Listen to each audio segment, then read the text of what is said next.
To unravel this profound mystery for you, to paint a portrait of the intricate details that weave this intricate tapestry. CFS, a confluence of challenges where physical and emotional realms intertwine, is the invisible cloak that shrouds my world. Its grip is relentless, weaving a tapestry of symptoms that leave me wrestling with fatigue that knows no bounds.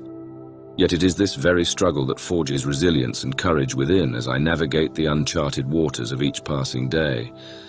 In the crucible of comprehension, I have come to understand the intricate spectrum of symptoms that dance upon the canvas of my life.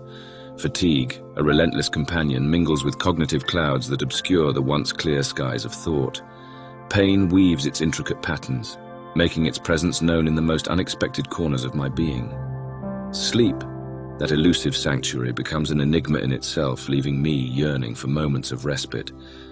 But dear friend, amidst this labyrinth there lies a glimmer of hope, for knowledge is the key that unlocks the doors to resilience. By understanding the intricacies of CFS, I have found solace in the knowledge that I am not alone. There are others on this journey, fellow travelers navigating their own uncharted paths, and together we find strength in unity.